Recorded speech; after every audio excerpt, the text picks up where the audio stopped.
Boa noite a todos. Sexta-feira, 14 de março, estamos aqui para darmos prosseguimento ao estudo do livro Seara dos Médiuns. Agradeço o convite por estar participando desse grupo de estudo do programa Espiritismo e Vida. Tem vários estudos, várias oportunidades ao longo de toda a semana. E na sexta-feira a gente tem uma série que se chama Reflexões Espíritas, e que estuda o livro Seara dos Médiuns, de Emmanuel, psicografado por Chico Xavier. E hoje a gente vai refletir no capítulo 34. Então, estamos nessa sequência toda sexta-feira. Aos que estão acompanhando toda sexta, sejam bem-vindos. O bom dia e boa tarde para quem for ver em outro momento a gravação, mas com muita alegria. Tenho gostado muito desse estudo, que traz muitas reflexões da mediunidade e também da prática espírita e de nós no movimento espírita. Mas hoje eu vou buscar para nos inspirar Paulo e Estevão, para a gente começar antes de ir, porque é bom essa série, porque a gente vai no Seara dos Médiuns e vamos no Livro dos Médiuns, né? Porque o Seara dos Médiuns é baseado no Livro dos Médiuns. Então, ele sempre indica o item, o capítulo, a qual ele buscou a inspiração para trazer essa reflexão. Mas quando eu li o tema fala de deserção, de deixarmos o trabalho, né? Porque até nós vamos estudar hoje a perda e a suspensão da mediunidade. Mas eu lembrei de uma parte de Paulo e Estevão, quando Paulo está lá nos primeiros labores apostólicos, naquela empolgação, naquele vigor de levar o evangelho para as outras regiões, não ficar o evangelho ali em Jerusalém. E ele vai sempre com Barnabé, com Silas, e o sobrinho de Barnabé, que é Marcos, que é um dos evangelistas. Marcos ficou muito junto a Pedro, a mãe dele era Maria Marcos, uma mulher muito importante no evangelho, que oferecia sua casa para as reuniões do evangelho quando eram proibidas. Então ela está sempre ali naquele movimento cristão primitivo, e ela queria que o filho fosse encaminhado para os labores apostólicos. Então nada melhor do que já seguir com Paulo e Barnabé para os primeiros labores apostólicos. Mas como é servir com Jesus? Não é fácil. Exige de nós renúncia, sacrifício e um amor e uma alegria, né, que são da alma. E Paulo sentia isso e Barnabé também. Então eles tinham ideias iniciais de ir para Antioquia, ir para cidades maiores, levar o evangelho. Mas o que Paulo foi percebendo? As cidades menores, pobres, mais desprotegidas, eles estavam ávidos por receber a mensagem de Jesus.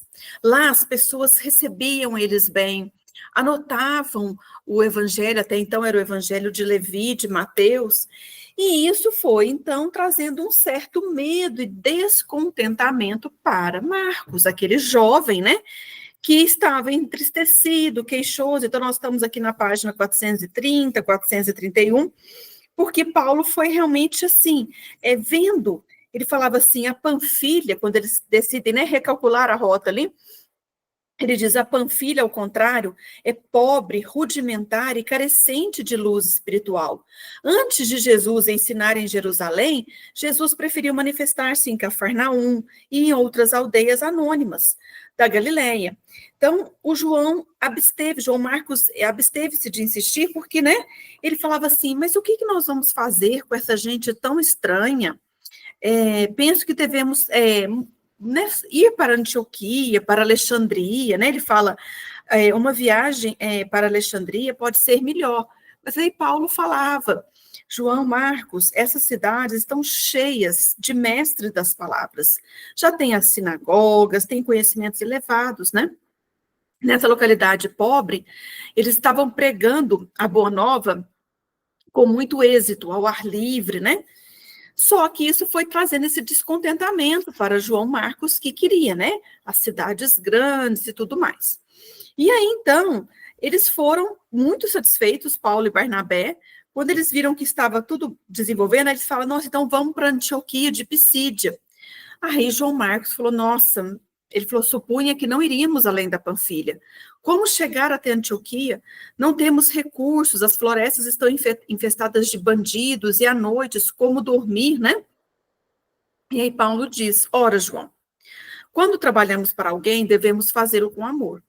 Julgo que anunciar o Cristo àqueles que não o conhecem, em vista de suas numerosas dificuldades, representa uma glória para nós. O espírito de serviço nunca atira a parte mais difícil para os outros. O mestre não transferiu a sua cruz aos companheiros. Em nosso caso, se a gente ficar procurando escravos, cavalos, quem vai estar fazendo o serviço são eles. Então, o trabalho de Jesus é tão grande aos nossos olhos que devemos disputar aos outros qualquer parte da execução, em benefício próprio. E aí o rapaz vai ficando desconcertante, mas a energia de Paulo era tão, assim, forte, que deixa ali o rapaz meio angustiado. Aí ele fala, nossa, mas não seria prudente demandarmos Alexandria e organizarmos pelo menos alguns recursos mais fáceis? Aí Paulo fala para ele, Marcos, você dá demasiada importância aos obstáculos. Já pensastes nas dificuldades que Jesus certamente venceu para vir ter conosco? E aí ele vai te falando, né, e tudo. Aí o jovem cala-se, não tinha como, né, confrontar Paulo. Mas ele vai e conversa com o tio Barnabé e fala que iria desertar. Não iria ficar com Paulo e Barnabé, não tinha condição. Então, Barnabé vai e fala assim, olha, ele quer voltar para Jerusalém, de qualquer modo, não tem como ele ficar conosco, né? A viagem mudou os planos, e aí ele até pergunta, a gente não pode acompanhá-lo, pelo menos até algum ponto mais próximo, né, do destino? Aí ele fala, destino? Nós já temos o nosso, Barnabé. Desde o primeiro entendimento, planejamos a excursão a Antioquia. Não posso impedir que faças companhia ao rapaz, por mim, contudo, não devo modificar o roteiro traçado. Seguirei sozinho. Julgo que as empresas de Jesus têm seu momento justo de atuação. É preciso aproveitá-lo. Se deixarmos para visitar Antioquia de Pisídia mais tarde, pode ser, em outro momento, pode ser mais tarde. Então, ele estava ali naquela inspiração, naquele desejo apostólico. Tanto é que o capítulo é o labor apostólico. E aí Barnabé fala, tua observação é incontestável, não posso quebrar os compromissos. João está um homem, pode voltar só, e ele tem o dinheiro indispensável para esse fim. Aí Paulo até fala, o dinheiro, quando não bem aproveitado, sempre dissolve os laços e as responsabilidades mais santas. A conversa terminou e dali 2 dias antes de tomar a barca, que levaria, né, o filho de Maria Marcos de volta, né, aí fazendo todas as baldeações, né, para chegar em Jerusalém, ele despediu de Paulo bem contrafeito, ele estava chateado ali por essa deserção ali, né, e de estar fazendo isso, e Paulo ser tão duro com ele, não aceitar. Aí Paulo o abraça sem alegria, e fala assim, uma advertência que é para nós. Deus te abençoe e te proteja. Não te esqueças de que a marcha para o Cristo é feita igualmente por fileiras. Todos devemos chegar bem. Entretanto, os que se desgarram têm que chegar bem por conta própria. Então, sempre quando eu li esse livro, me marcou muito isso, né? Como o Espírito está ali, Marcos, com, né, uma oportunidade sagrada, junto, né, com missionários como Paulo, como Barnabé, e ele resolve desertar. Ele não deu conta, ele viu mais os obstáculos do que a glória de levar o evangelho para pessoas tão humildes, tão pobres, e que recebiam tão bem a visita desses missionários, né? E aí ele fala assim, ele falou muito envergonhado, né, diante disso, né, tipo assim, ó, todos chegam bem, mas quem desgarra, quem deserta, tem que chegar bem por conta própria. E ele fala, procurarei trabalhar e servir a Deus de toda a minha alma. Aí Paulo complementa, fazes bens e cumprirás teu dever assim procedendo, mas lembra sempre que Davi, o rei Davi, né? Porque ele vai falar tudo do Antigo Testamento, que era a lei deles, né? Era o que eles estudavam, não tinha ainda o Novo Testamento. O Novo Testamento era o que eles estavam anunciando, né? Lembra sempre que Davi, quando esteve ocupado, foi fiel ao Todo-Poderoso, mas quando descansou, entregou o seu adultério. Salomão, durante os serviços pesados da construção do templo, foi puro na fé, mas quando chegou ao repouso, foi vencido pela devassidão. Judas começou muito bem e foi discípulo direto de Jesus, mas bastou a impressão da triunfal entrada em Jerusalém para que cedesse à traição e morte. Com tantos exemplos expostos aos nossos olhos, será útil que não venhamos nunca a descansar. O sobrinho de Barnabé partiu sinceramente tocado por essas palavras, que o seguiriam de futuro como apelo constante, até porque ele foi um evangelista, né? Depois eles vão encontrar com Marcos. Tem momentos que a gente deserta, que a gente não dá conta do trabalho.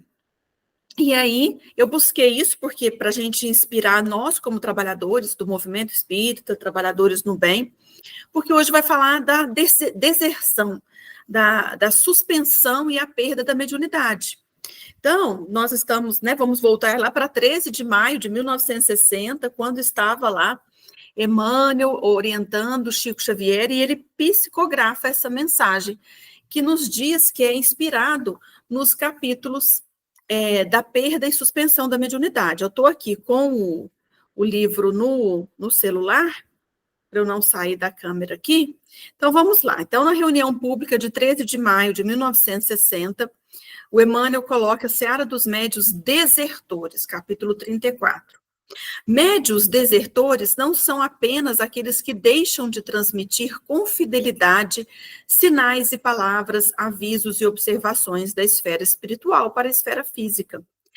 De criatura a criatura flui a corrente da vida e todos nós que estamos encarnados e os desencarnados, de qualquer condição, estamos conclamados a lutar pela vitória do bem eterno.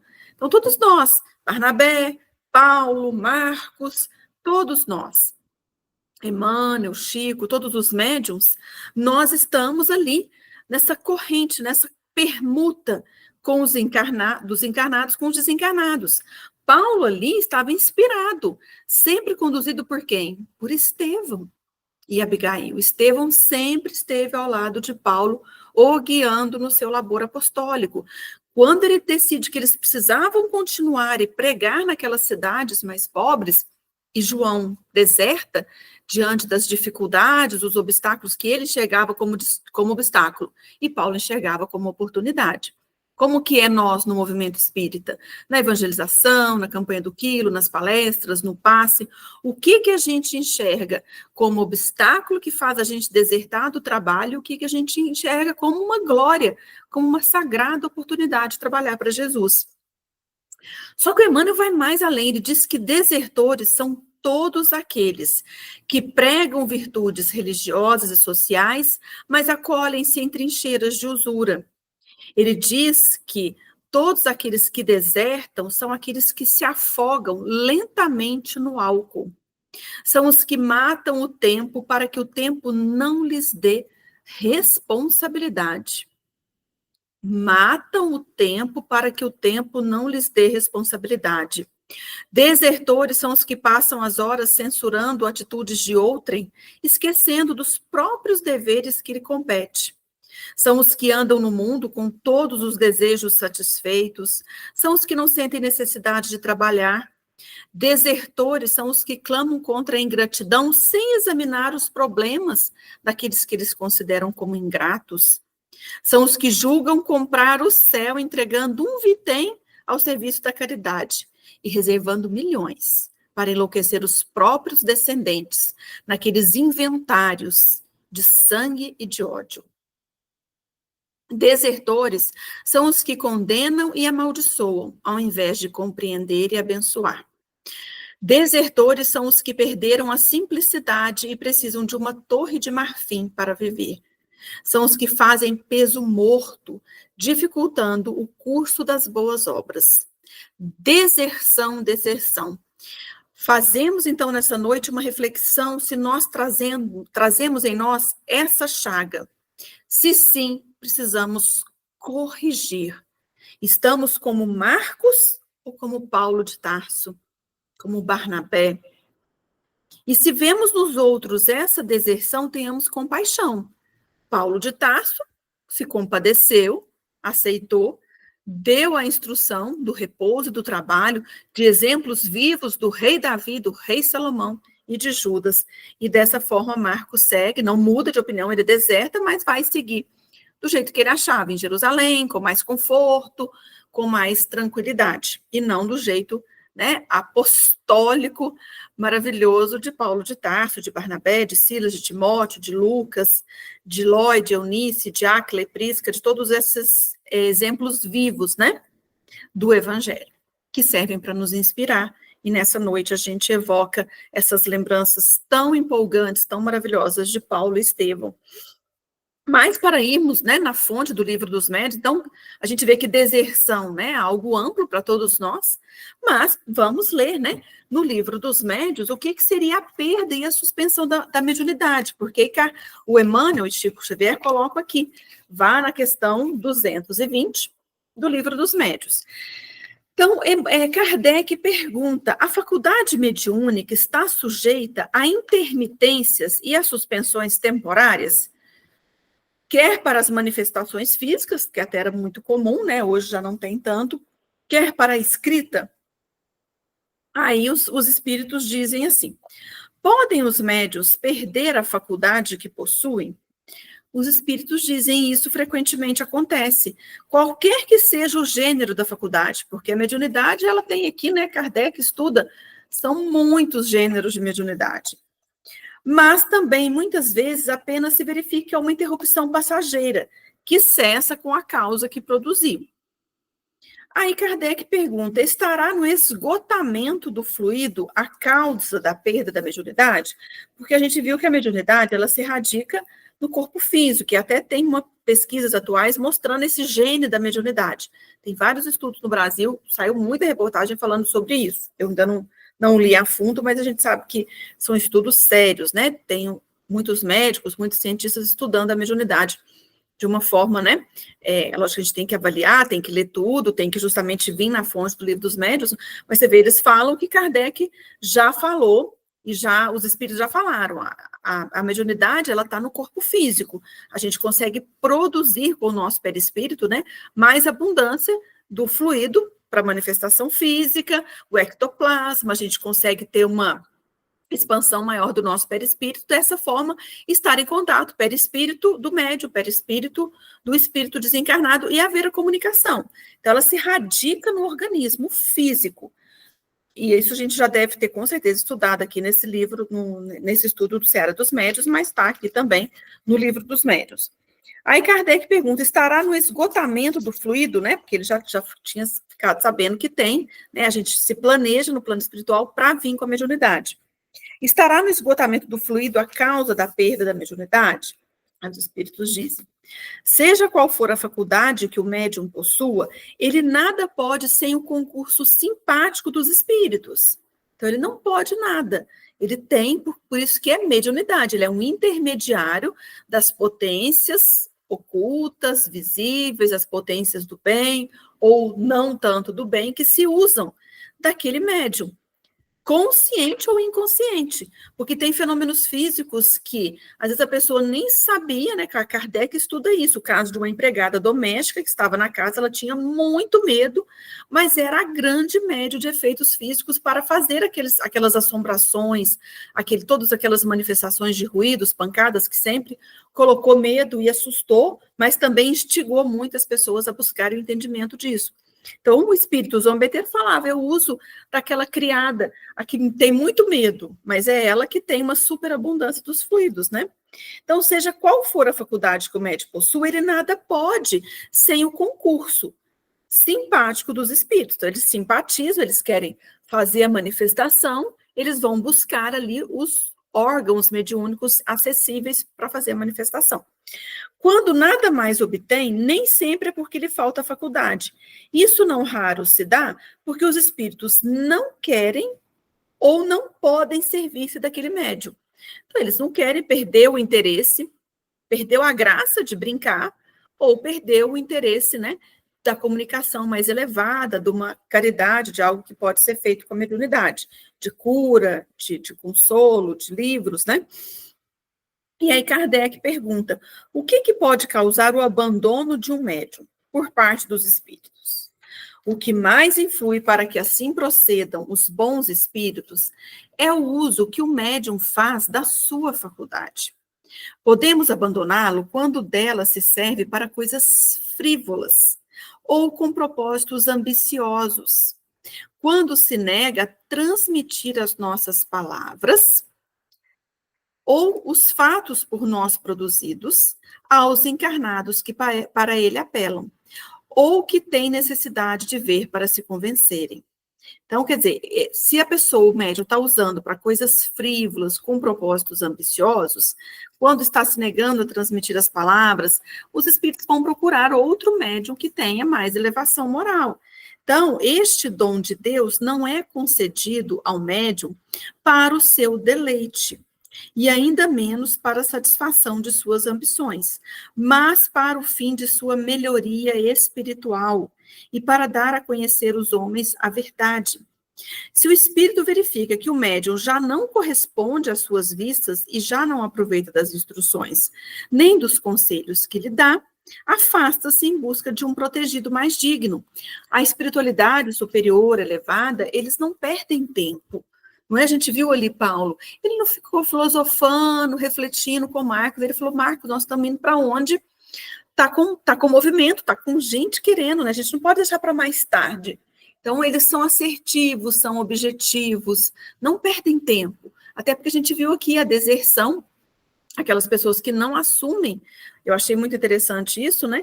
Das pessoas, os que matam o tempo para que o tempo não lhes dê responsabilidade. Paulo não matou o tempo, ele floresceu, ele frutificou o tempo. Onde ele ia, ele passava numa aldeia, ele entrava aqui, entrava ali. Alguém copiava o evangelho, fundava uma igreja, que fosse uma casa. Aí sempre vinha uma pessoa mais abastada, caridosa, que se interessava e ajudava financeiramente, como acontece até hoje, né? As obras de caridade. Então, a pessoa não mata o tempo, ela aproveita o tempo. E o mais importante, que é receber o evangelho nos corações. Paulo de Tarso aqui, também, já que a gente está buscando tanto a inspiração de Paulo, né? Na mensagem 147 do livro Vinha de Luz, esse aqui, Vinha de Luz, ele diz assim, recebei-nos em vossos corações. Paulo está escrevendo aos coríntios. Ele diz, os crentes e trabalhadores do evangelho usam diversos meios para lhe fixarem as vantagens, mas raros abrem as portas da vida. As palavras de Paulo, de Pedro, de Mateus ou de João são comumente utilizados em longos e porfiados duelos verbais. Eu sei mais a carta, eu sei o evangelho, né?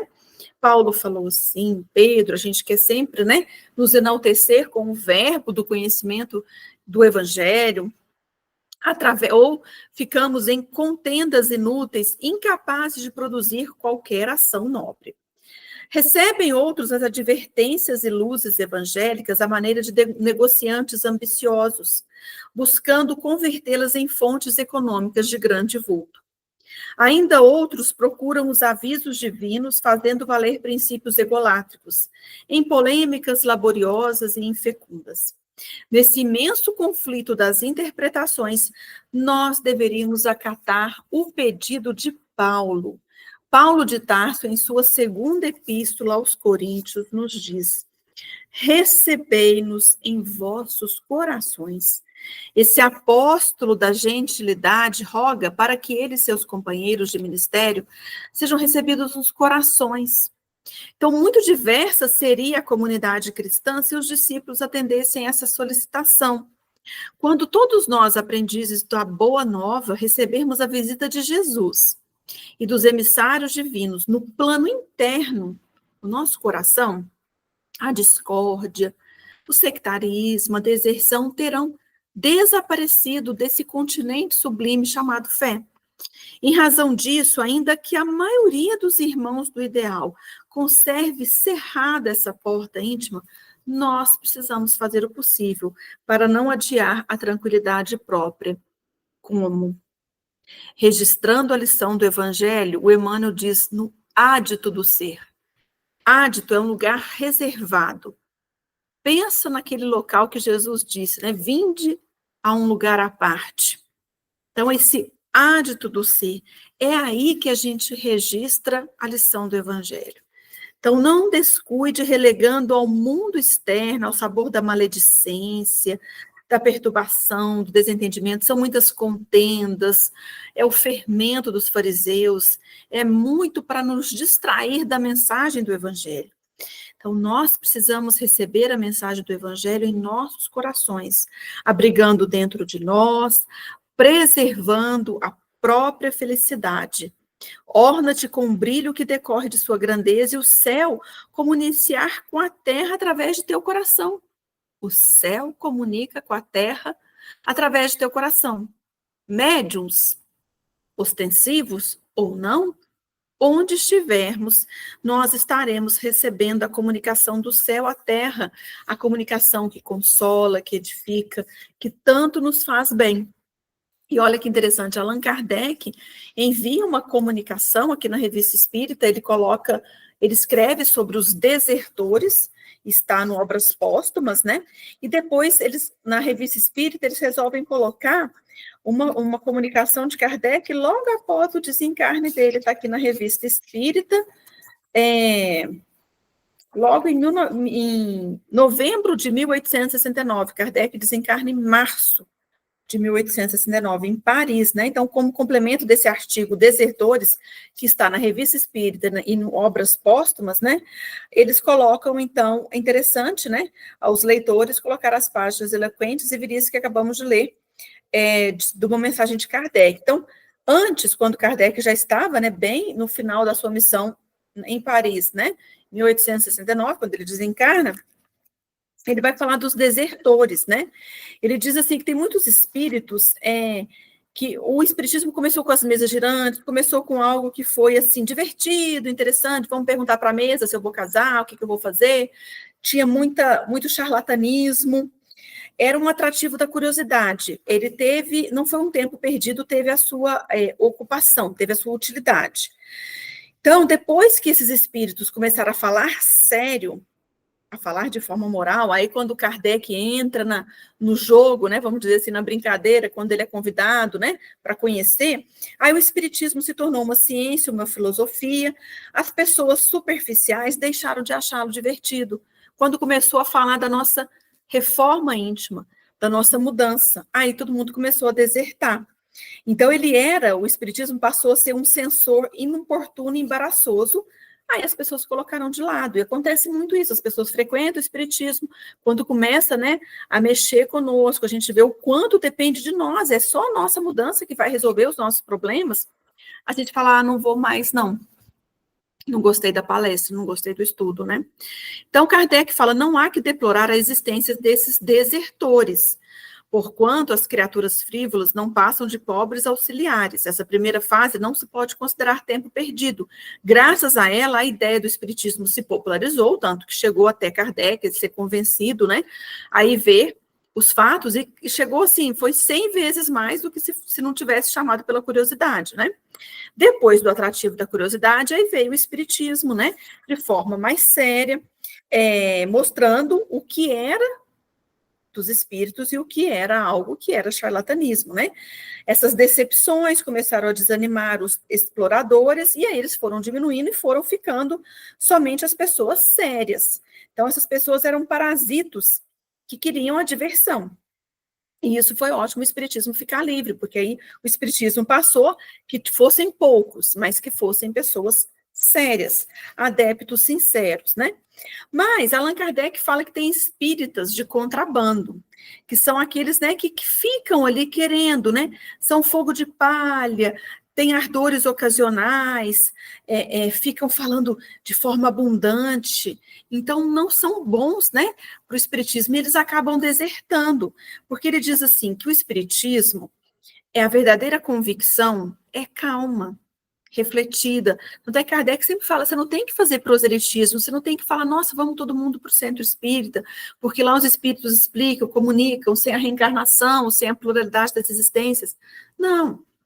Kardec fala, a verdadeira convicção é calma, refletida, revela-se como a verdadeira coragem pelos fatos, pela firmeza, pela perseverança. O desinteresse moral e material é a legítima pedra de toque da sinceridade, porque em muitos são adeptos, mas que eles vão mais pelo orgulho, pelo egoísmo, eles fraquejam diante de uma decepção, com um espírito, com um trabalhador, aí eles desertam, ou eles tinham uma ambição de que eles não teriam mais problemas, que os espíritos resolveriam tudo, então quando eles têm essa ambição frustrada, uma preeminência não alcançada, vem uma ferida no amor próprio, uma prova difícil, eles recuam. E às vezes eles recuam também, os desertores, ante o sacrifício do bem-estar, ante o receio de comprometer os interesses materiais, o medo, o que eles dirão? Eu aqui frequentando o espiritismo, né? Então Kardec vai falando disso, né? Desses crentes que desertam, são egoístas, são espíritas de contrabando, né? Os deserções daqueles, né? Que estavam ali esperando o interesse próprio. Então ele diz que não essas deserções são até importantes, né? Porque aí ficam realmente aqueles que querem trabalhar. E aí, os bons espíritos, eles protegem os que lutam com coragem e perseverança, aqueles cujo devotamento é sincero, sem ideias, sem ideias preconcebidas, nos ajudam a vencer os obstáculos. Paulo de Tarso sempre falava, eu tinha os problemas, vinham as dificuldades, mas vinha a ajuda, vinha a solução, né? E aí Kardec fala também dos desertores do espiritismo que se retiram porque a nossa maneira de ver não lhes satisfaz. Acham muito lento ou muito rápido o método do espiritismo, né? Então, eles queriam estar mais em evidência, né? O espiritismo busca isso, não personalizar uma palestra, um estudo no nome de alguém. Então, ele fala assim, se a gente quer ter evidência, a gente quer ter atenção pública, isso também, né, vai acabando, que as pessoas vão desertando, porque, né, aqueles que se perderam, né, na fama, acabam, né, depois desertando, e às vezes até falando, eu não sou mais espírita, eu sou espiritualista hoje, né, a gente vê muito assim. Então, Kardec falou, ó, vamos com calma, ele está falando isso em 1869, né, nenhuma transição se opera sem conflito, vem certas paixões, eles agitam, têm ambições malogradas, interesses feridos, pretensões frustradas, mas pouco a pouco vai acalmando e vai ficando. O espírita invencível. Qual espírita que não deserta? Diz Kardec. Aquele que é benévolo e caridoso. Aquele que forma uma couraça com o bem. Então, espírita, se quereis ser invencíveis, sede benévolos e caridosos. O bem é uma couraça contra a qual se quebrarão as manobras da malevolência. Então, a gente tem que fazer essa couraça. Nada, pois, temamos, o futuro nos pertence. Deixemos que os nossos adversários se debatam, apertados pela verdade que os ofusca. Qualquer oposição é impotente contra a evidência, que vai triunfar pela força mesma das coisas. É uma questão de tempo a vulgarização universal do espiritismo, e neste século o tempo marcha a passo de gigante, sob a impulsão do progresso, é o que ele diz. E aí ele vem e vai falar comunicação em novembro, né? Então ele fala que encontrou com muitos espíritos lá que desertaram. Ele fala, desde que voltei para o mundo dos espíritos, tornei a ver algum desses infelizes, que são aqueles, né, que foram largando, desertaram. Arrependem-se agora, lamentam a inação em que ficaram e a má vontade de que deram prova, sem lograrem, todavia, recuperar o tempo perdido. Retornarão em breve à Terra com o firme propósito de concorrerem ativamente para o progresso e se verão ainda em luta contra as tendências antigas, até que triunfe. Então ele diz assim, ó, quão mais culpados são aqueles que ele fala assim, se é justo censurar aqueles que estão tentando explorar o espiritismo, mais culpado ainda é aquele que assimilou o princípio espírita, mas que não coloca em prática. Ele diz assim, não contentes de se lhe apertarem do seio, contra eles voltaram todos os esforços, não coloca em prática. É sobretudo para os desertores dessa categoria que devemos implorar a misericórdia divina, pois que apagaram voluntariamente o facho que os iluminava. Eles tinham conhecimento espírita, estavam na luta, na pregação, no ir de pregar e do evangelho, e essa chama que poderia esclarecer os outros, eles apagam voluntariamente. Aí entra aquilo, medo do que os outros vão dizer, sacrifício pessoal, porque queria evidência, porque queria interesses materiais. Então, ele diz assim, eles, por isso, logo perdem a proteção dos bons espíritos, e conforme a triste experiência que temos feito, bem depressa, chegam de queda em queda as mais críticas situações, que foi isso que Kardec encontrou no plano espiritual. Então ele diz assim, ainda por longo tempo haverá irmãos falsos e amigos desacisados, mas tal como seus irmãos mais velhos, não conseguirão que o espiritismo saia da sua diretriz. Os espíritas transviados bem depressa reconhecerão o erro em que incidiram e virão colaborar com maior ardor na obra por um instante abandonada. E atuando de acordo com os espíritos superiores que dirigem as transformações humanitárias, caminharão a passo rápido para os ditosos tempos prometidos à humanidade regenerada. Kardec, Allan Kardec, depois, né, do desencarnado e vendo, né, já conseguindo, né, e ele diz assim que os testemunhos de simpatia e de estima que recebi dos que me souberam apreciar constituíram a mais estimável recompensa que eu jamais ambicionara. Ele diz assim que ele recebeu muito ódio, muita inveja, muito ciúme, mas que compensava pela alegria, né, da simpatia e da estima daqueles a qual ele conseguiu, né. Então, ele diz que a gente tem que tomar muito cuidado. Ele diz assim, o que não tem feito, o que não tem posto em ação, os espíritos obsessores que querem asfixiar no berço a criança. Foi o charlatanismo, a superstição, né? Cada hora vem alguma forma de ir desviando as pessoas e desertar.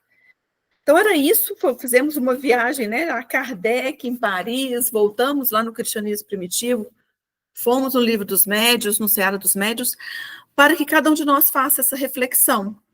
Que momento, né? Que ponto do caminho nós estamos dentro do espiritismo, dentro do movimento espírita, mas também fora dele, né? Se não estamos, e levando a mensagem do Cristo para a nossa casa e nosso lar, para o nosso trabalho, para a nossa sociedade, para a nossa cidade. Que a gente esteja lembrando de Paulo. Estamos recebendo o Evangelho de Jesus em nossos corações, no ádito do ser? Façamos essa reflexão e que tenhamos uma boa e iluminada noite em mais um estudo do Seara dos Médios, a qual eu agradeço mais uma vez a oportunidade. Sexta-feira que vem o capítulo 35, e aí vamos seguindo nesse estudo muito importante, que nos traz importantes reflexões espíritas, que é até o título desse programa. Um abraço, então, e até o próximo encontro.